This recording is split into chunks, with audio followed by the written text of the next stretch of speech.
चलो नेक्स्ट चालू करते हैं क्या, सूफीज्म। ठीक है, जिसको सूफीवाद भी बोलते हैं। अब समझेंगे ये सूफीज्म क्या है। तो इसमें आपको क्या पढ़ना है, तो वही अप्रोच ये होगी, पहले बैकग्राउंड समझना है ना, बैकग्राउंड क्या है, फिर सूफीज्म का कंसेप्ट समझना है, सूफीज्म समझना है आपको, सूफीज्म क्या है, इसके फीचर्स देखना है, फिर सिमिलरिटीज देखनी है बिटवीन सूफीज्म एंड भक्ति मूवमेंट, दोनों के बीच में आपको सिमिलरिटीज देखनी है। फिर लास्ट में देखेंगे क्या, इम्पैक्ट है ना, इम्पैक्ट ऑफ सूफीज्म। ठीक, ये दो काफी इंपॉर्टेंट रहेगा आपके मेंस के लिए। ठीक है, यहाँ से प्री रिलेटेड ज्यादा क्वेश्चन आ सकते हैं। ठीक है, तो देखेंगे क्या है। तो पहले हम समझते हैं बैकग्राउंड और मीनिंग एक साथ समझेंगे ये दोनों, कि भाई ये क्या है, फिर सिमिलरिटीज पे आएंगे और फिर उसके बाद आ जाएंगे काहे पे, तो वो है आपका इम्पैक्ट वाला सेक्शन। ठीक, तो सबसे पहले अगर बैकग्राउंड की बात करें, देखो है ना, यहाँ पे अपन बैकग्राउंड की बात करते हैं।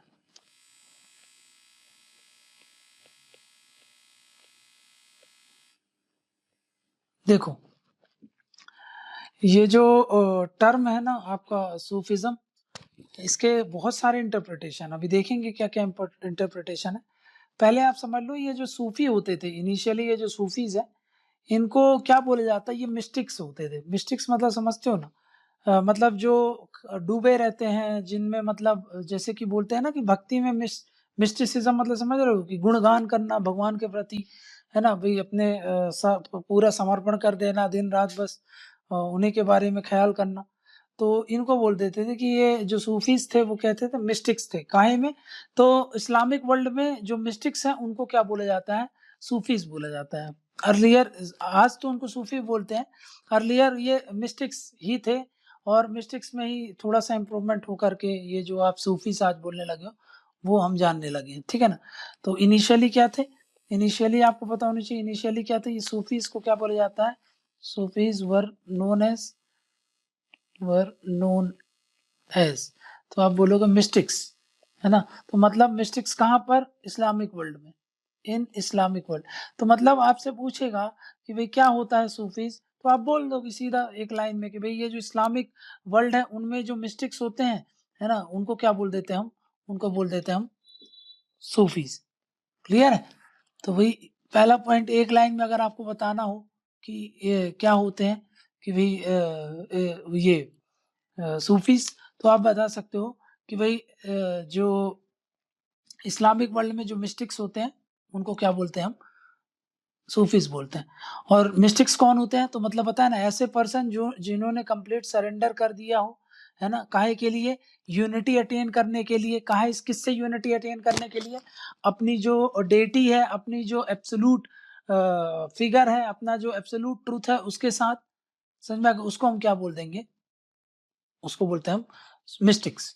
ठीक है ना, तो मिस्टिक्स मतलब कंप्लीट सरेंडर अपने आप को अपने डेटी के प्रति, है ना, तो उसको क्या बोल देते हैं हम, मिस्टिक्स बोल देते हैं। अब देखो, अब ये है, देखो अब मैं ये बात कर रहा हूँ आपका वेस्टर्न एशिया, वेस्ट एशिया की बात कर रहा हूँ। ठीक है ना, वेस्ट एशिया, और वहां पर हम सऊदी की बात कर रहे हैं।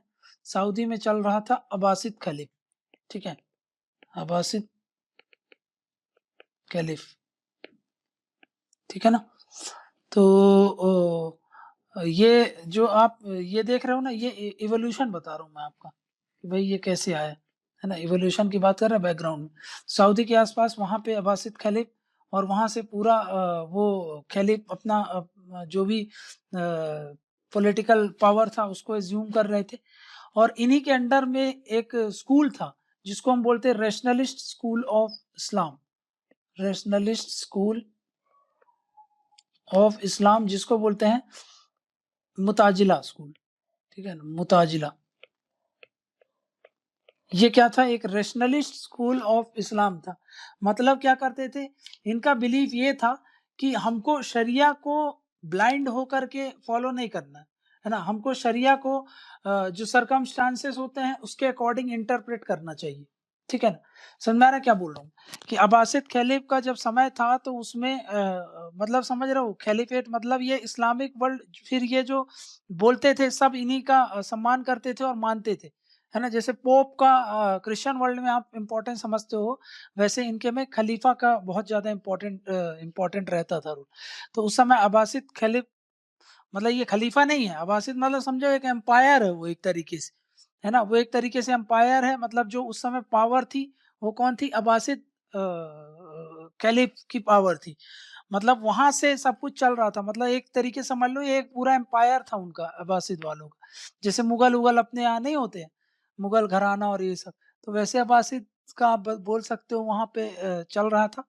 और उसके बाद क्या होता है कि जब ये पावर में आते हैं तो इन्होंने एक स्कूल ऑफ थॉट को इन्होंने पैट्रोनाइज किया, जिसको बोलते हैं मुताजिला। मुताजिला मतलब क्या था, रेशनलिस्ट स्कूल था ये इस्लाम में। इन्होंने क्या किया था, तो इन्होंने ये इनका बिलीफ क्या था कि हमको शरीयत को कैसे इंटरप्रेट करना चाहिए, सरकमस्टांसेस के अकॉर्डिंग। ये नहीं कि जो वैसा लिखा है उसमें एज इट इज हमको उसको ब्लाइंडली फॉलो करना चाहिए, है ना। ये इतने रेशनलिस्ट थे, इसीलिए इनको रेशनलिस्ट बोला जाता है ना, कि भाई सिचुएशन के हिसाब से, समय के हिसाब से ये और अपने मतलब ऐसा नहीं ब्लाइंडली फॉलो करना है, अपनी रेशनैलिटी का यूज करके ये सब चीज according to time and circumstances हमको इंटरप्रेट करना चाहिए। ये इतने ज्यादा रेशनलिस्ट हो गए कि इवन ये भी क्लेम करने लगे कि कुरान जो है वो वर्ड ऑफ गॉड नहीं है ना। ये इतना ज्यादा रेशनलिस्ट हो गया कि ये स्कूल की ये बोलने लगा कि भाई कुरान इतना ज्यादा आपका जो बोला जाता है कि ये वर्ड्स ऑफ गॉड है, ये ऐसा नहीं है ना। कुरान को क्रिएट किया गया था मतलब कि भाई ऐसे बाद में क्रिएट किया गया है, बट ऐसा अगर हम उसको ब्लाइंडली फॉलो करने लगे कि ये वर्ड ऑफ गॉड है तो वो सही नहीं है, ऐसा ये मुताजिला स्कूल ऑफ थॉट ऐसा बोलने लगा। इस कारण क्या हुआ, इनका बहुत ज़्यादा क्रिटिसिज्म होने लगा, जो ऑर्थोडॉक्स एलिमेंट्स हैं इस्लामिक वर्ल्ड में उनके द्वारा इनको बहुत ज़्यादा क्रिटिसिज्म होने लगा, है ना। ये क्या बोलते थे, ये जो मुताजिला स्कूल है, ये बोलते थे कि भाई हमको अपना अक्ल लगाना चाहिए, है ना, हमको अपना अक्ल लगाना चाहिए, मतलब हमको रीजन ढूंढना चाहिए जब भी हम स्क्रिप्चर को इंटरप्रेट करते हैं तो, है ना। लेकिन क्या हुआ धीरे धीरे करके, अब ये अब्बासिद खलीफ जब खत्म हुआ, इसका भी ज्यादा सपोर्ट धीरे धीरे कम होता गया, ऑर्थोडॉक्स एलिमेंट्स बढ़ते गए। तो एक समय बाद ये क्या हो गया, ये डिफीट हो गया, और मतलब ये जो था ये डिक्लाइन हो गया, है ना। ये जब ये डिक्लाइन हो गया तो ये जो मुताजिला स्कूल है इसको सपोर्ट करने वाला तो वैसे भी कोई नहीं था, क्योंकि अब्बासिद खलीफ के समय में ही ये सपोर्ट होता था। अब ये क्या गया, ये डिक्लाइन हो गया तो इसका भी सपोर्ट क्या हो गया, ये खत्म हो गया। और इनके बाद किसका इमरजेंस हुआ, तो आपको पता है जब इनका डिक्लाइन हुआ तो तुर्क्स का इमरजेंस हो गया, इमरजेंस ऑफ तुर्क्स, है ना। तुर्क्स का इमरजेंस होने लगा, है ना। क्या हुआ, एक तरफ डिक्लाइन हुआ कैलिफ का और इमरजेंस होने लगा किसका, तुर्क्स का। अब तुर्क्स का साथ साथ इमरजेंस किसका होने लगा, ऑर्थोडॉक्स एलिमेंट का, है ना। ऑर्थोडॉक्स जो एलिमेंट्स है इस्लाम में, उनका इमरजेंस होने लगा। जब इनका इमरजेंस होगा तो इसका क्या होगा, मुताजिला पूरी तरीके से डिक्लाइन हो जाएगी, समझ में गया, ठीक।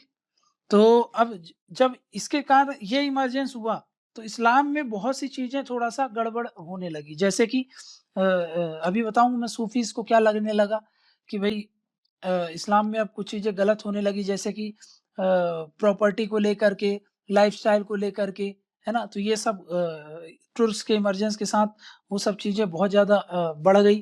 फिर क्या इसके कारण क्या होता है, इमरजेंस होता है, इमरजेंस ऑफ सूफीज, है ना। जो कि क्या बताते हैं, जो बोलते हैं कि भाई इस्लाम में बहुत सी चीज़ें गड़बड़ हो रही हैं, तो हमको एक सिंपल वे ऑफ लाइफ जीना चाहिए। और बहुत सी ऐसी चीज़ें बताती हैं, क्या-क्या बताते हैं सूफीज़्म में मैं आपको बताऊँगा आगे।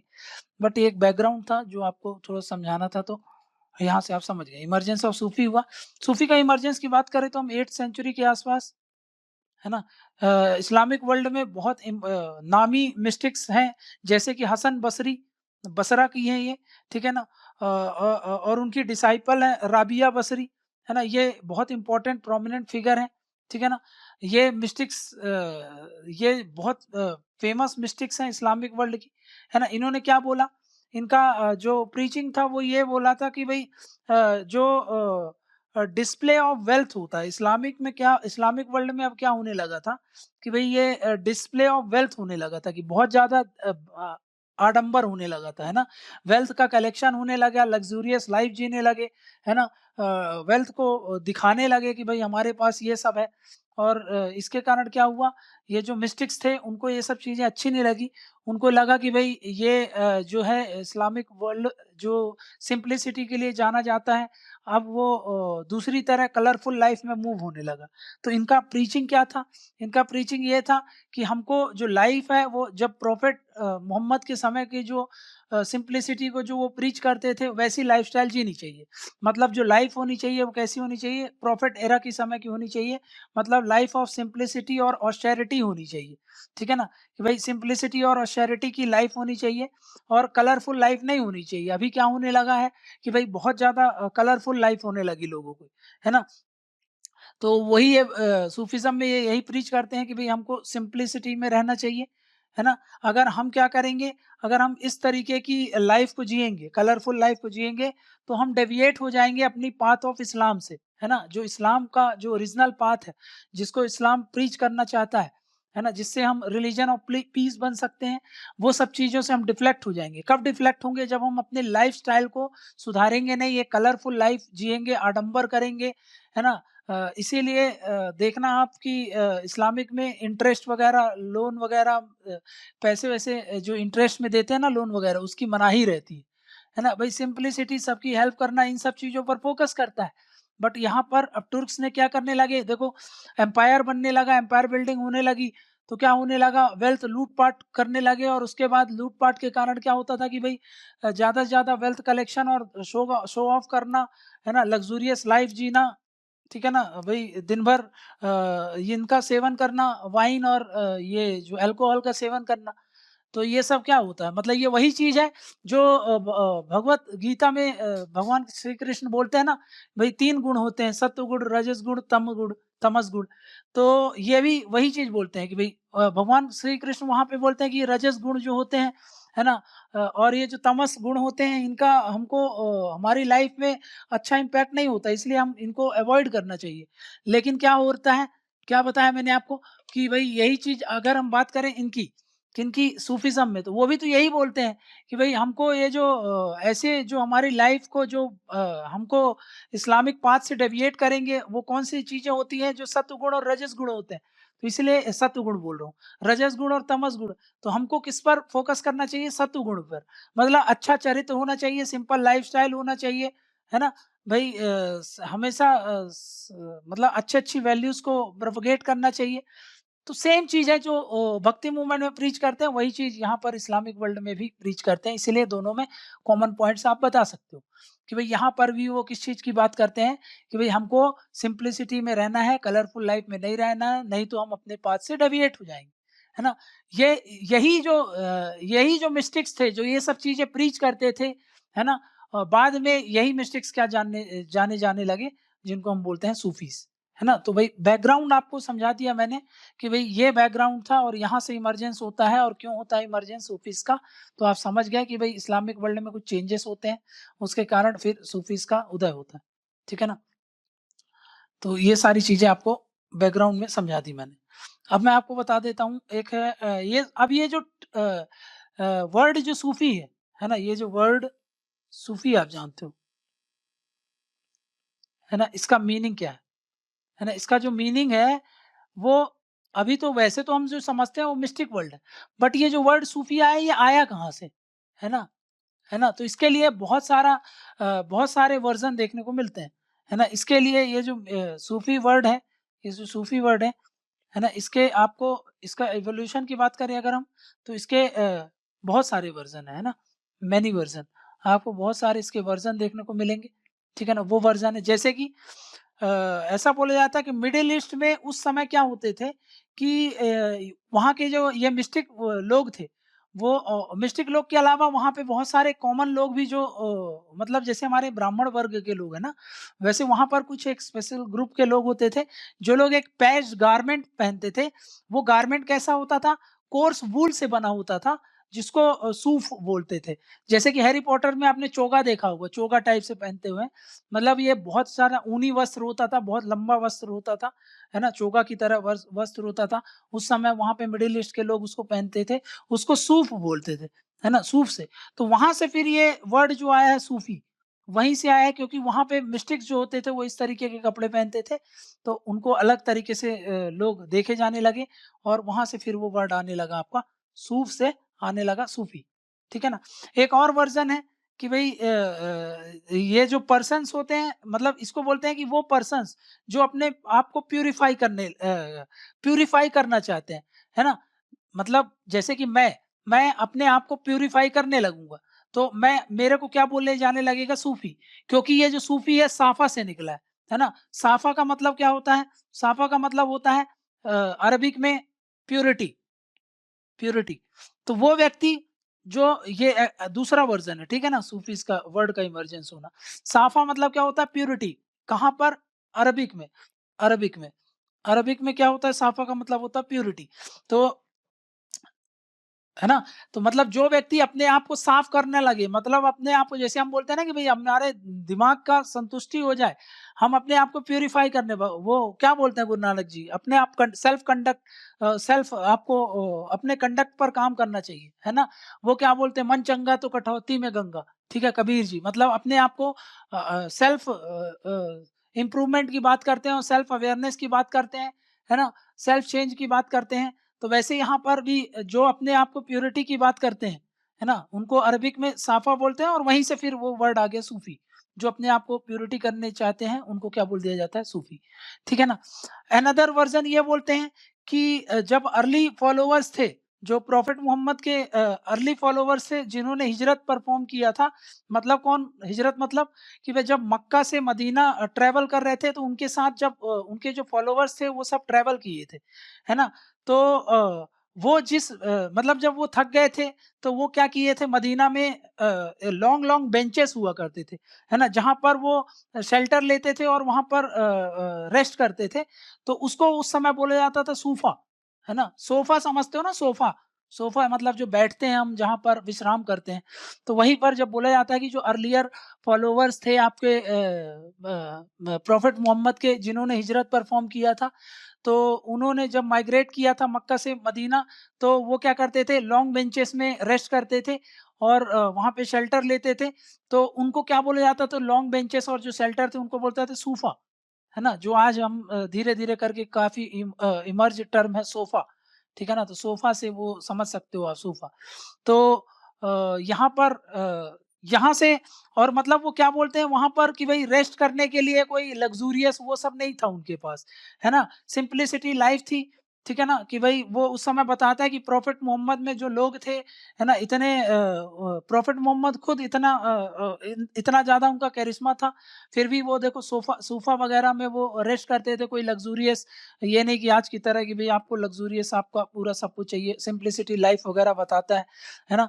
तो सिम्प्लिसिटी को कैसे आपको, और सिम्प्लिसिटी और ऑस्टेरिटी की लाइफ़ कैसे व्यतीत करनी चाहिए, वहाँ से हमको इंडिकेट ये सारी चीज़ें मिलती हैं। तो यहाँ से समझ में आ गया ना, वो जो सूफ़ा था, तो फिर वो जो लोग वहाँ पर लाई किए थे, वो बड़े मिस्टिक थे, है ना? वो मिस्टिक पर्सन हुआ करते थे, ठीक है ना? जिनके अंदर बहुत ज़्यादा आपको मिस्टिसिज़्म देखने को मिलता है।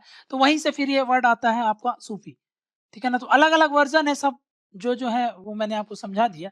बट आपको थोड़ा-सा एक आइडिया होना चाहिए, ठीक है ना? कि क्या चीज़ आपको ध्यान में होनी चाहिए, तो ये सब चीज़ें आप समझ गए होंगे, ठीक है ना? कि इवोल्यूशन जो है वर्ड सूफ़ी का, वो कैसे होता है, ये मैंने आपको समझा दिया है। अब देखो, फीचर समझते हैं, है ना? फीचर्स ऑफ सूफिज़्म, ठीक। तो सबसे पहला फीचर जो होता है, आपको ये पता होना चाहिए कि कौन-सी लाइफ़ पर फ़ोकस करते हैं, है ना? तो सूफ़ीज़ एम्फेसिस काहे पे करते हैं? एम्फेसिस करते हैं, तो पहली बात आपको ये याद रख लेना चाहिए, सिम्प्लिसिटी।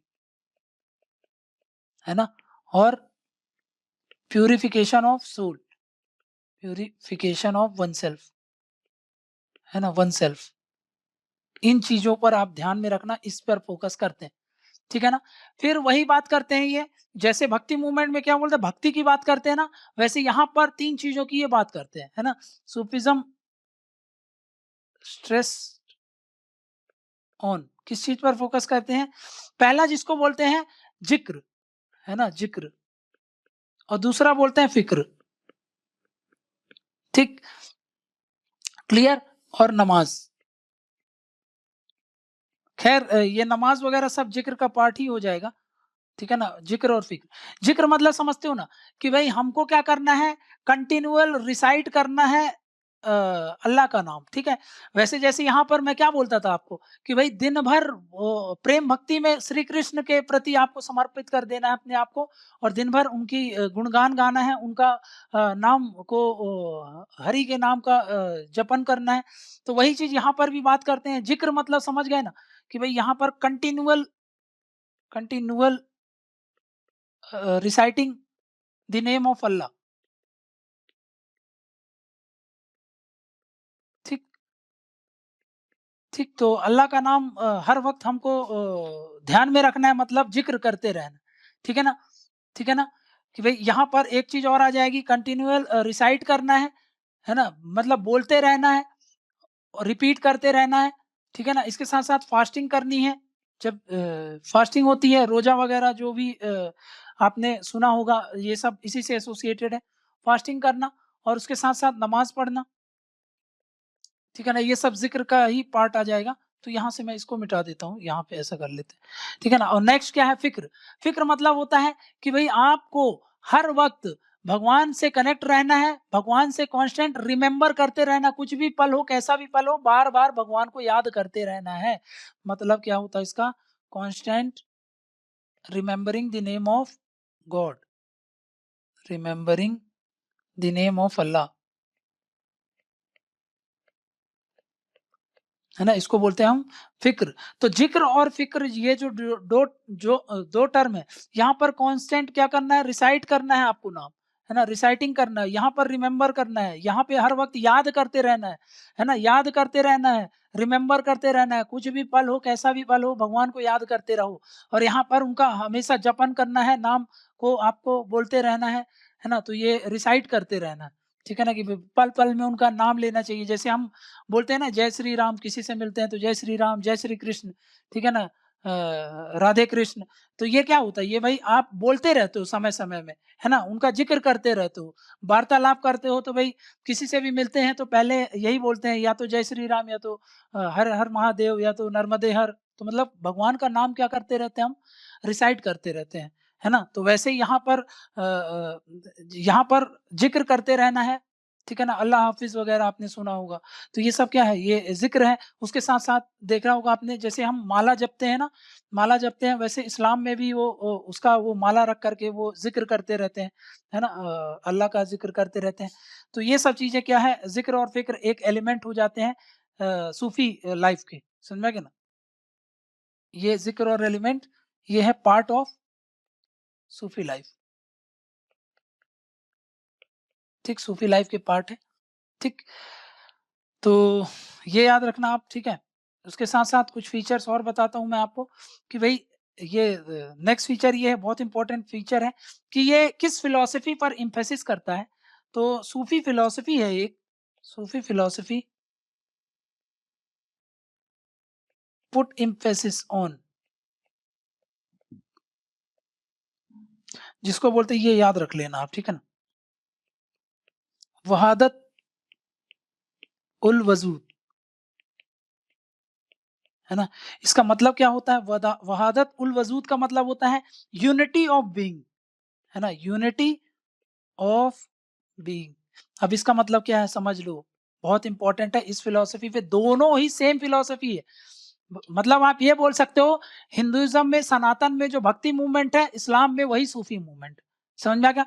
यूनिटी ऑफ बीइंग मतलब क्या होता है, इसका मतलब वही चीज होता है जो आप जानते हो, unite with the God, unite with the God. समझ गए कि भाई अपने आप को यूनाइट करना है भगवान से, यही तो बोलता है आत्मा परमात्मा का मिलन हो सूफिज्म में, है ना। वैसे यहाँ पे बोलता है हमको यूनाइट करना है अल्लाह से, अल्लाह से हमको अपने आप को यूनाइट करना है, इसी को बोलते हैं वहादत अल वजूद, मतलब यूनिटी ऑफ बीइंग। मतलब क्या होता है, ये इम्फेसिस करता है काहे पर, कि हमको यूनाइट करना है गॉड से। समझ में, कैसे हो गए वो यूनाइट, तो सूफीज की जो भी फिलोसफी है, सूफीज की जो भी चीजें हैं, जिक्र करना, फिक्र करना, सिंप्लिसिटी लाइफ करना, है ना। गुरु नानक भी यही बोलते हैं सिंप्लिसिटी, कबीर जी भी यही बोलते हैं कि सहज पथ होना चाहिए। याद करो, सब चीज एकदम सेम देखने को मिलेगा, कुछ भी अलग नहीं है। अगर आपने भक्ति मूवमेंट पढ़ लिया है, सेम चीज है सूफिज्म, बस टर्म आपको याद रखना है। जैसे यहाँ पे वहादत अल वजूद, ये भी आप बताओगे सेम एस भक्ति मूवमेंट, उसमें भी क्या बोलते हैं कि भाई एक ही अल्टीमेट रियलिटी क्या है कि ब्रह्म है, और ब्रह्म से विलीन होना ही तो क्या है, परम सत्य है। समझा गया कि भाई वही आपका लाइफ का साल्वेशन, मतलब जो बोलते हैं मोक्ष क्या है, तो हमको भगवान से मिलन हो जाए, हमारा सोल का मतलब आत्मा का परमात्मा से मिलन हो जाए, यही तो है मोक्ष। वैसे ही यहाँ पर वहादत अल वजूद क्या है, तो आपको पता है यूनाइट करना है अपने आप को, काहे से, बीइंग से, गॉड से, मतलब अल्लाह से, ठीक है ना। तो अपने आप को यूनाइट कर लो, इसी को क्या बोलते हैं हम, वहादत अल वजूद, ठीक है ना। क्लियर है। इसके लिए जैसे हमारे यहाँ भी भजन का कंसेप्ट होता है ना, वैसे इसमें भी जो म्यूजिक का कंसेप्ट होता है, जिसे बाद में आप जानते हो कि कव्वाली नाम से ये जाने जाने लगा, कि कव्वाली वगैरह किया जाता था, म्यूजिकल गैदरिंग होती थी, है ना। वो सब अभी मैं आपको बता रहा हूँ, म्यूजिकल गैदरिंग वगैरह क्या क्या होती थी। तो ये सब चीजें आप थोड़ा सा याद रख लेना, ठीक है ना। तो ये फीचर्स हैं, ये सब जो जो बता रहा हूँ। तो फिलॉसफी याद रखना है आपको, ठीक है ना। अब एक चीज और याद रख लेना, इसमें क्या होता है ना, एक कंसेप्ट होता है जिसको क्या बोला मैंने आपको, कि ये काहे पे बिलीव करते हैं, तो ये बिलीव करते हैं कि यूनिटी विद गॉड, मतलब भाई हमको यूनिटी करना है किससे, स्पिरिचुअल गुरु गॉड से। और वो कैसे मिलेगा, देखो एक चीज मैंने क्या बताया, ये है आप हो, है ना, और ये है गॉड, ठीक है ना। इनसे क्या करना है, आपको यूनाइट करना है, यूनाइट करना है। यूनाइट कब हो गया आप, अब इसके लिए देखो वहां पे मैंने क्या बताया था, कि वहां पर किसी की जरूरत नहीं होती है ना। लेकिन यहाँ पर आपको अगर यूनाइट करना है, तो आपको क्या चाहिए, आपको नीड होगी काहे की, स्पिरिचुअल गुरु की, स्पिरिचुअल गुरु की, जिसको क्या बोलते हैं, पीर बोलते हैं, है ना। पीर बाबा आपने सुना होगा, सूफी के जो गुरु होते हैं उनको पीर बोलते हैं। और इनके जो डिसाइपल होते हैं, इनके जो डिसाइपल होते हैं, है ना, इनके जो डिसाइपल होते हैं, डिसाइपल होते हैं, उनको मुरीद बोलते हैं। तो याद रखना, इस्लाम में पीर और मुरीद कंसेप्ट होता है, गुरु शिष्य परंपरा होती है, समझ में आ गया। तो याद रखना ये क्या है, गुरु शिष्य परंपरा है, गुरु शिष्य परंपरा, ठीक है ना। तो इसको फॉलो करते हो, ठीक है ना। इसीलिए क्या होता है, इसीलिए इसमें लीनिएज सिस्टम चालू होता है, जिसको हम क्या बोलते हैं, सिलसिला, ठीक है ना। तो यहाँ पर पीर मुरीद सिस्टम होता है, ये बात याद रखो, पीर मुरीद सिस्टम होता है ना। और ये पीर कहाँ रहते हैं, ये रहते हैं लिव्ड इन, जी जहां पे ये रहते हैं प्री के लिए याद रख लो, उसको क्या बोलते हैं, उसको बोलते हैं कनका, ठीक है। कनका में ये रहते हैं, ठीक है ना। तो याद रख लेना, कनका क्या है, मतलब जहां पर पीर रहते हैं जिस जगह पर, उसको क्या बोलते हैं, उसको कनका बोलते हैं, ठीक है ना। तो पीर मुरीद सिस्टम है, तो मतलब एक गुरु होंगे, है ना, फिर उनके शिष्य होंगे, है ना, जिसको पीर बोल लो यहाँ पे, पीर होंगे, उनके मुरीद होंगे, फिर ये किसी के गुरु हो जाएंगे, फिर इनका कोई मुरीद होगा, है ना, फिर ये गुरु हो जाएंगे, फिर इनका कोई मुरीद होगा, है ना।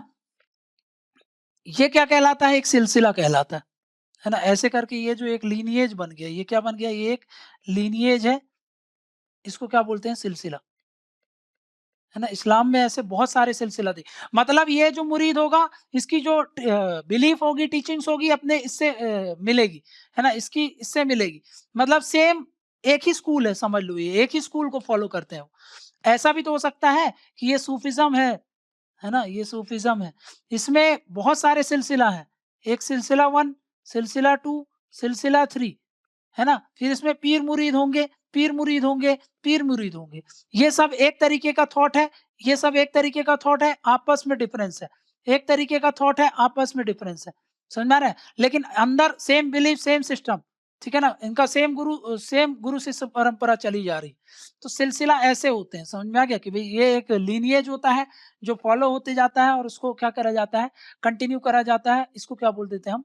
इसको बोलते हैं सिलसिला, सिलसिला सिस्टम,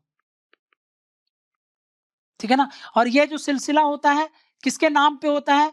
नेम्ड आफ्टर जो भी पीर होते हैं, जो जिन्होंने चालू किया है, इसको क्या बोल देते हैं हम? सिलसिला। तो सिलसिला नेम्ड किस पे होता है? नेम्ड आफ्टर पीर। जैसे चिश्ती सिलसिला, समझ में आ गया? नक्शबंदी, सोहरावर्दी, ठीक है ना? ये सब जो उनके पीर हुए थे, जिन्होंने ये सब चीजें चालू की थी, उसको को बोलते हैं हम क्या? सिलसिला। नेम्ड आफ्टर, तो पीर, ये मैंने आपको बता दिया। जो भी पीर होते हैं, मेन जो गुरु होते हैं, वो अपना एक नया सिलसिला चालू करते हैं। तो जो भी नया सिलसिला चालू होगा, जैसे हम बोलते हैं ना, वेदांत फिलॉसफी में अलग-अलग फिलॉसफी आपको देखने को मिलती है ना? द्वैतवाद, अद्वैतवाद, विशिष्ट अद्वैत। अब द्वैतवाद को किसने चालू किया था? तो भाई द्वैतवाद माधवाचार्य हो गए, अद्वैतवाद शंकराचार्य जी हो गए। तो अब अद्वैतवाद को मानने वाले शंकराचार्य जी को ही सबसे ऊपर रखेंगे और उन्हीं की फिलॉसफी को फॉलो करते जाएंगे। तो ऐसा ही इसमें भी होता है ना? एक सिलसिला होगी और उसको फॉलो करते चलेंगे, उस लिनिएज को, तो वहां से वो आगे बढ़ते जाएगा, ठीक है ना? अब देखो, ये है कनका, है ना? ये है कनका। कनका मतलब क्या बताया मैंने अभी आपको? Place where Pir Pir lived, जहां पे पीर रहते हैं, समझा गया? जहां पर ये पीर रहते हैं उसको क्या बोलते हैं? कनका। कनका में ही कनका में ही क्या होता है? म्यूजिकल कॉन्ग्रीगेशन, मतलब समा बनता है, ठीक है ना?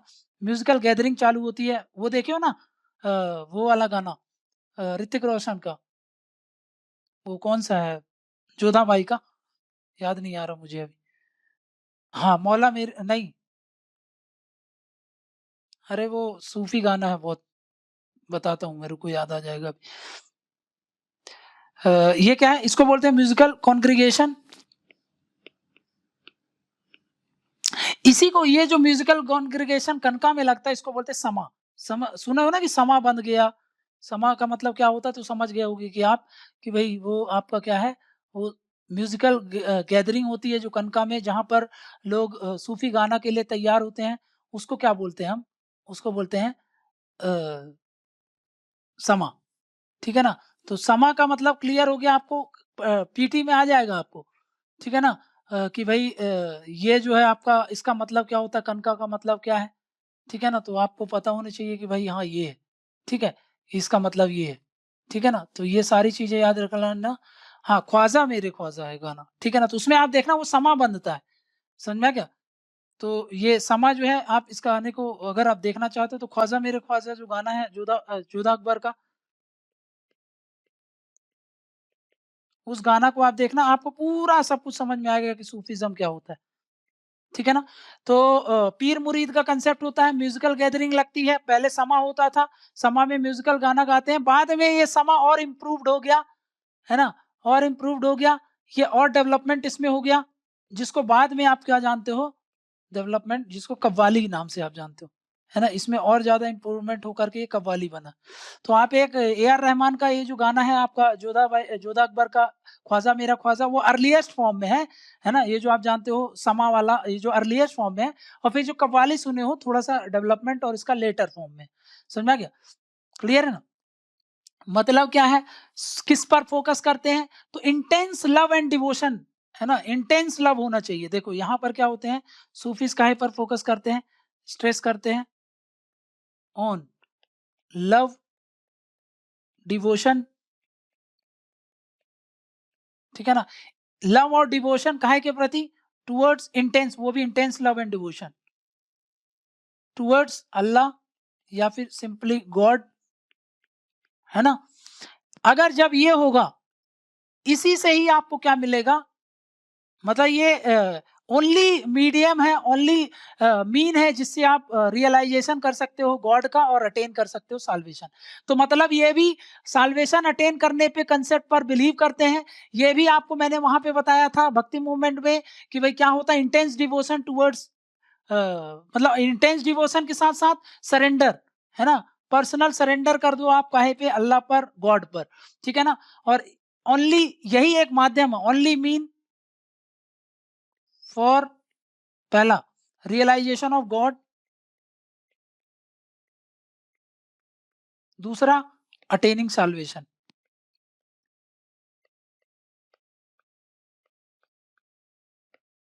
जैसे मैंने वहां पे बताया था आपको कि भक्ति में क्या होता है कि भाई लोग अपने आप को सब कुछ भूल भाल करके प्रभु के चरण में समर्पित कर देते हैं, कुछ याद नहीं रहता, दिन रात एक ही भक्ति करते हैं, है ना, होश नहीं रहता उनको कि क्या चल रहा है, दिन है या रात है, मैंने खाना खाया या नहीं खाया, मेरे को चक्कर आएंगे कि नहीं आएंगे, इन सब चीजों कुछ याद नहीं रहता, सिर्फ हरि का नाम जपते रहते हैं, ठीक है ना। भगवान श्री कृष्ण के प्रति इतना इंटेंस डिवोशन हो जाता है जिसकी कोई सीमा नहीं। वैसे इस्लाम में इसको एक टर्म यूज करते हैं जिसको आपने सुना होगा, फना होना, समझ में आ गया। तो यही होता है आपका फना, ठीक है ना, फना सुने हो ना, फना होना, फना होना, फना मतलब समझ गए ना। फना मतलब होता है कि भाई इंटेंस डिवोशन हो जाना, आपको होश ना हो। ये इसमें देखना एक समय अकबर, ये जो जोधा अकबर है उसमें ऋतिक रोशन फना हो जाते हैं ना, कि भाई उनको होश ही नहीं रहता, वो नाचने लगते हैं। तो वो क्या है, फना है। फना मतलब समझ गए ना, इंटेंस डिवोशन, सरेंडर कर देना, कुछ भी हो सांस ना रहना, पूरा डेडिकेशन, पूरा जो आपका जो भी डिवोशन है वो भगवान के प्रति हो जाता है, तो उसको क्या बोल देते हैं हम, फना बोल देते हैं, ठीक है ना। तो ये बात आप याद रख लेना, क्लियर है ना, ये इतने टर्म जो बताया। नेक्स्ट फीचर देखो, नेक्स्ट फीचर क्या है कि देखो, अकॉर्डिंग टू सूफी, अकॉर्डिंग टू सूफीज, सूफी के अकॉर्डिंग क्या होता है, सर्विस टू ह्यूमैनिटी का मतलब क्या होता है, सर्विस टू गॉड होता है ना। अगर आप मानवता के लिए काम करते हो, service to humanity equals to service to God, service to God. इसीलिए क्या होता है, मतलब लव ऑफ ह्यूमैनिटी का मतलब क्या है, लव ऑफ गॉड। अगर आप ह्यूमैनिटी से लव करते हो, लव ऑफ ह्यूमैनिटी, है ना, तो वो क्या होगा, लव ऑफ गॉड होगा, है ना। अल्लाह के प्रति प्रेम का मतलब क्या है कि भाई लोगों के प्रति प्रेम करो, है ना, मानवता के प्रति प्रेम करो, ये होता है इनके हिसाब से, ठीक है ना। तो याद रख लेना क्या क्या चीजें ये बोलते हैं, ये बहुत इंपॉर्टेंट चीजें हैं। और याद रखो इसीलिए यहाँ पर ये इसको बिलीव करते हैं, इसीलिए ये जो काफिर शब्द है ना इसको नहीं मानते हैं, है ना। ये जो काफिर शब्द होता है ना कि नॉन इस्लामिक काफिर होते हैं, इनको मार दो या फिर इनको इस्लाम में कन्वर्ट करा दो तभी आप उनके साथ व्यतीत कर सकते हो अपना लाइफ। तो इस कंसेप्ट पर ये बिलीव नहीं करते, ये बात याद रख लेना, डू नॉट। इसीलिए सूफीज को इतना ज्यादा पसंद किया जाता है। बट ऑर्थोडॉक्स एलिमेंट्स इतना ज्यादा है इस्लाम में कि जिसके कारण सूफिज्म पनप नहीं पाया, ठीक है ना, सूफिज्म ज्यादा फैल नहीं पाया, ठीक है ना, क्योंकि ऑर्थोडॉक्सी कंजर्वेटिव फंडामेंटलिज्म बहुत ज्यादा है, ठीक है ना। Do not believe in concept of, ये जो काफिर का कंसेप्ट होता है ना, नॉन मुस्लिम, ये जो कंसेप्ट है इसी के कारण ही तो मार दिया जाता है, समझा गया। अगर आप नॉन मुस्लिम हो तो आपको ऑप्शन दिया जाता है, या तो आप जजिया पे करो या तो आप इस्लाम में कन्वर्ट करो, नहीं तो फिर आप अपनी जान दे करके ऊपर जाओ, ठीक है। तो ऐसा होता है। तो ये इस कंसेप्ट पर ये नहीं मानते, इसीलिए इनका बहुत ज्यादा फॉलोवर्स देखने को मिलते हैं आपको हिंदुइज्म में से, है ना। अदर रिलीजन के लोग इस्लाम के किसी एलिमेंट को अगर फॉलो करते हैं तो वो है सूफिज्म, ठीक है ना। जैसे आपने देखा होगा ना कि भाई चिश्ती दरगाह में देखो आप, जितने मुस्लिम जाते हैं उतने ही हिंदू जाते हैं वहां, समझ में आ गया कि हिंदू बहुत ज्यादा फॉलो करते हैं, ठीक है ना। चिश्ती हो गए, जो भी सूफी सेंट होते हैं उनके में उर्स का जो फेस्टिवल होता है उसमें देखना आप हिंदू पार्टिसिपेट करते हैं, ऐसा क्यों, क्योंकि ये सब जो इनकी बिलीफ्स हैं और उनकी जो कंसेप्ट है उसको लेकर के बहुत ज्यादा इनको फॉलो होता है, ठीक है ना। तो ये बात थोड़ा सा आपको पता होना चाहिए। अब मैं क्या बोल रहा हूँ आपको कि ये किस फिलॉसफी पर काम करते हैं, तो वहाजत अल वजूद, और उसके साथ साथ इसमें म्यूजिकल, जैसे वहाँ पे भजन होते हैं वैसे भी यहाँ पर म्यूजिकल म्यूजिकल जो भी समा होता है उसका बहुत ज़्यादा इंपॉर्टेंस होता है ना। ये सब चीज़ें आपको बताया।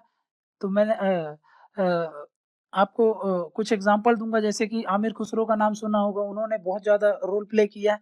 आगे मैं आपको बताऊँगा आमिर खुसरो के बारे में, उनका कंट्रीब्यूशन।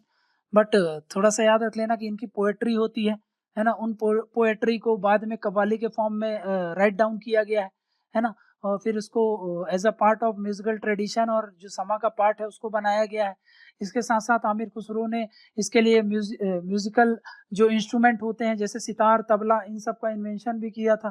ठीक है ना? तो ये सब चीज़ें देखेंगे क्या है कि भई देख लें क्या इनके बारे में, आमिर खुसरो के बारे में? हाँ, ठीक है, चलो देख ही लेते हैं। आमिर खुसरो का कंट्रीब्यूशन देख लेते हैं। आमिर खुसरो और उसका भक्ति मूवमेंट का सूफीज़्म में जो भी कंट्रीब्यूशन है वो देख लेते हैं। ठीक है? अब देखो, आमिर खुसरो ने जो पोएट्री ऑफ आमिर खुसरो है ना? पोएट्री ऑफ आमिर खुसरो आमिर खुसरो, इनको यूज़ किया गया है काहे में? यूज़ इन यहाँ पर कहाँ में? समा में, है ना? बाद में कव्वाली में, है ना? इनफैक्ट कव्वाली आमिर खुसरो ने ही इसको रिच किया है ना? आमिर खुसरो ने ही कव्वाली को जो इंट्रोड्यूस किया है ना, समा से बोला जाता है कव्वाली, समा से कव्वाली जो तैयार किया है ना? समा में जो कव्वाली होता है, पहले पहले डिफरेंट टाइप की ऐसे कव्वाली जो होती थी, ऐसे एकाएक नहीं आ गई है। पहले जो समा बनता था उसमें म्यूज़िकल जो गैदरिंग होती थी वो दूसरे टाइप की होती थी। लेकिन बाद में इसको इतना रिच किया गया और इसको इतना तैयार किया गया है कि उसको आज हम कव्वाली नाम से जानते हैं। उसका श्रेय किसको जाता है? आमिर खुसरो को ही जाया जाता है। मतलब इसीलिए इनको क्या बोलते थे आमिर खुसरो को? Don of qawwali. Don of qawwali मतलब उन्हीं ने ही इनको चालू किया था। ठीक है ना? प्लस डॉन ऑफ सूफी, डॉन ऑफ सूफी music, music in Indian subcontinent.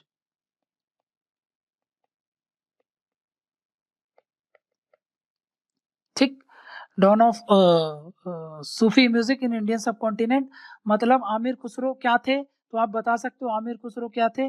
वो एक म्यूजिशियन थे, है ना? वो एक स्कॉलर थे, इनकी बुक आपने हिस्ट्री में पढ़ी होगी, प्लस वो एक पोएट भी थे, है ना? प्लस ये 2 पॉइंट से इंट्रोड्यूस करोगे तो आपका आंसर एकदम अच्छा हो जाएगा। ये किसके ये जो एक बहुत बड़े आइकॉनिक फिगर हैं कल्चरल हिस्ट्री ऑफ इंडिया में, प्लस ये डिसाइपल थे किसके? ये आमिर खुसरो, कोई बता सकता है किसके डिसाइपल थे? डिसाइपल ऑफ, तो वो थे आपके निज़ामुद्दीन औलिया के। इनफैक्ट इनकी जो कब्र है वो भी निज़ामुद्दीन औलिया के साथ शेयर है। ठीक है ना? निज़ामुद्दीन औलिया कहाँ पर है ये? इनका वो स्थान कहाँ पे है? तो दिल्ली, है ना? दिल्ली इनका बेस था, ठीक है ना? फिर उसके बाद ये चीज़ें आप बता दोगे कि भई ये डिसाइपल थे इसके। अब देखो, इन्होंने बहुत सारा क्या लिखा है? पोएम्स लिखी हैं, है ना? आमिर खुसरो रोट पोएम, काहे में लिखी हैं पोएम्स? पर्शियन में, इन पर्शियन। इनफैक्ट इनको क्या बोला जाता है? ये फादर ऑफ कव्वाली भी बोलते हैं, ये बात याद रख लेना, है ना? Aamir Khusro known as father of qawwali, है ना? प्लस कव्वाली के साथ-साथ इन्होंने क्या चालू किया है? इन्होंने देखो म्यूज़िक में एक सेपरेट क्वेश्चन आ गया म्यूज़िक में क्या कंट्रीब्यूशन है तो ये सब बता दोगे। इन्होंने नया फॉर्म ऑफ जो हिंदुस्तानी क्लासिकल म्यूज़िक है ना, new form of Hindustani classical music जो आप जानते हो, हिंदुस्तानी क्लासिकल म्यूज़िक है ये। जैसे 8 आपके वो है ना क्लासिकल डांस होते हैं, वैसे क्लासिकल म्यूज़िक है जिसको हिंदुस्तानी और कार्नेटिक म्यूज़िक बोलते हैं। हिंदुस्तानी में फिर बहुत सारे वेरिएशन है, ये जो मैंने आपको बताया था याद करो। तो ये जो हिंदुस्तानी क्लासिकल म्यूज़िक है, उसको इन्होंने क्या किया? उसको एनरिच किया है ना? एनरिच किया है उसको। इसको क्या किया? एनरिच किया है। काहे से? एनरिच्ड विथ जो आप पर्शियन इन्फ्लुएंस देखते हो ना, पहले अब ऐसा देखो हिंदुस्तानी म्यूज़िक जो है, उसमें हम पढ़ते हैं ना कि पर्शियन एलिमेंट मतलब वेस्ट का जो इस्लामिक इन्फ्लुएंस है कैसे आ गया याद करो जब मैं डिफरेंस बता रहा था। तो ये यहीं से आता है। आमिर खुसरो ने उसको एनरिच किया है, उसको पर्शियन लैंग्वेज से बहुत सारा उसको तैयार किया है ना, तैयार किया है, तब जाकर के ये जो आप नया स्टाइल जानते हो जिसको हम बोलते हैं कि ख्याल गायकी, है ना, ख्याल गायकी plus Tarana style, Tarana style of Hindustani classical music, इसको उन्होंने तैयार किया। समझ में आ गया, इसको तैयार किया गया। दूसरा कंट्रीब्यूशन क्या बोल रहा हूं मैं आपको कि भाई इन्होंने इन्वेंट किया है ना, इन्वेंशन किया है। काहे का इन्वेंशन किया है? इन्वेंशन किया है इंस्ट्रूमेंट्स का। दो इंस्ट्रूमेंट्स जो हमने पढ़े थे, याद करो उसमें जब हम क्लासिकल म्यूजिक में डिफरेंस पढ़ रहे थे, जिसको हम बोलते हैं तबला। तबला का भी तबला किसने तैयार बनाया था? तो वो आमिर खुसरो ही थे। और जिसको सितार आप जानते हो, है ना, सितार भी किसने तैयार किया है? तो इन्होंने ही तैयार किया है। जो आज इन्वेंशन आप देखते हो इनका, तबला और इनका, वो भी क्या था? इन्हीं का ही था। ठीक है ना। मैंने क्या बताया आपको? ये आमिर खुसरो का कंट्रीब्यूशन आएगा तो आप बता दोगे। इसके साथ साथ आमिर खुसरो का एक कंट्रीब्यूशन ये भी है कि उर्दू लैंग्वेज जो है ना, उसका एनरिचमेंट और उसका डेवलपमेंट आमिर खुसरो ने ही करवाया। ठीक है ना। तो ये याद रख लेना। आपका लैंग्वेज में अगर आपको पूछे, लैंग्वेज में, तो जो ये उर्दू लैंग्वेज है ना, उर्दू लैंग्वेज जो कि क्या है, ये Hindi plus Persian plus Hindi plus Persian plus Arabic, इनका मिक्सचर है, उसको क्या बोल देते हैं हम? उर्दू। ठीक। तो ये जो उर्दू लैंग्वेज है, ठीक है ना, उसको क्या बोल देते हैं हम? उसका जो डेवलपमेंट हुआ है, ये आमिर खुसरो ने इसमें बहुत बड़ा कंट्रीब्यूशन किया गया है। इनफैक्ट इन्होंने ही, ऐसा बोल सकते हो आप, कि उर्दू जो लैंग्वेज है उसको तैयार करवाई थी, है ना। तो ये बात आप बता सकते हो। उर्दू लैंग्वेज के बारे में बताओगे, ठीक है ना। कॉम्पोजिशंस बता दोगे, कोर्ट पोएट्री, ये सब चीजें हैं। ये जो टर्म है ना, टर्म जो आप जानते हो आज, हिंदुस्तान टर्म जो है, वो भी ऐसा बोला जाता है कि आमिर खुसरो ने ही दिया था। क्योंकि वो अपने आप को क्या बोलते थे? वो एक हिंदुस्तान नहीं है, ठीक है ना। वो अपने आप को हमेशा ये बोलते थे, ये पहले बात याद रख लो ना, टर्म जो है ना, टर्म, ये जो हिंदुस्तान हम जानते हैं, हिंदुस्तान, ये ऐसा बोला जाता है कि आमिर खुसरो ने ही इसको कॉइन किया था। ठीक है ना। मतलब ये नहीं बोल सकते हम, ऐसा कुछ हमारे पास सोर्स तो नहीं है, बट ये जो टर्म हिंदुस्तान है, ऐसा बिलीव किया जाता है ना कि भाई ये जो आया है वो कहाँ से आया है? वो मतलब जो ये आमिर खुसरो हैं, वो अपने आप को बहुत ज़्यादा इससे एसोसिएट करते थे। लेकिन अगर हम तो यही पढ़ते हैं कि भाई सिंधु नदी के आसपास जो भी रहते हैं, उनको बहुत पहले से ही अरबिक लोग उसको हिंदुस्तानी बोलते थे। बट फिर भी ऐसा बोलते हैं, इसलिए मैंने आपको बता दिया। लेकिन ये बात तो सत्य है कि वो अपने आप को क्या समझते थे? वो हिंदुस्तानी समझते थे, है ना। Considered himself to be a Hindustani. मतलब यहाँ पे समझ रहे हो, मतलब यहाँ से क्या समझ में आ रहा है? वो अपने आप को हिंदुस्तानी बोलने का मतलब होता है कि जो हम पेट्रियोटिज्म की बात करते हैं, तो ये आमिर खुसरो अपने आप को एक पेट्रियोट की तरह देख रहे हैं। मतलब ये क्या शो करता है? पेट्रियोटिज्म शो करता है। समझा क्या? ठीक है ना। क्लियर है? कैसे, मतलब जिस रीजन में वो रहते हैं उसको कितना ज्यादा इंपॉर्टेंस देते थे। उन्होंने ये जो हिंदुस्तान वाला रीजन है, उसको कंपेयर किया सेंट्रल एशिया से, है ना, अलग अलग रीजन से, जो भी है, अरब से कंपेयर किया, सेंट्रल एशिया से कंपेयर किया। और क्या बोला उन्होंने? कि हिंदुस्तान इन सब में सबसे बेस्ट है। मतलब ये कितना ज्यादा पेट्रियोटिज्म की तरफ लेके जा रहा है आपको, कितना ज्यादा आपको इन्फ्लुएंस देखने को मिल रहा है, और कितना ज्यादा आपको बड़ाई देखने को मिल रही है इंडिया की। समझा क्या? तो हिंदुस्तान को वो बेस्ट बोलते हैं। ठीक है ना। तो ये याद रख लेना कि भाई ये है आपका क्या, कि भाई जो भी फीचर्स वगैरह हैं वो सब हमने इसमें देख रहे हैं हम। ठीक है ना, कि क्या क्या फीचर्स हैं। और उसमें एक शॉर्ट छोटा सा टॉपिक था जो वो मैंने आपको बता दिया, क्या, कि भाई कैसे करके ये आपका जो आमिर खुसरो और उनका कंट्रीब्यूशन है टुवर्ड्स म्यूजिक, कभी आए आमिर खुसरो के ऊपर लिखने को तो आप इन सब चीजों से बता सकते। अब जो नेक्स्ट है आपका, है ना, नेक्स्ट जो है वो आपका सिलसिला है ना। सिलसिला मतलब कि भाई अब एक चीज और फीचर समझ लो, कि ये जो सूफीज्म है, सूफीज्म, ये हेट्रोजीनियस होगा कि होमोजीनियस है कि हेट्रोजीनियस? होमोजीनियस का मतलब क्या बताया था? होमोजीनियस का मतलब एक तरीके का होना, हेट्रोजीनियस मतलब डाइवर्सिटी होना,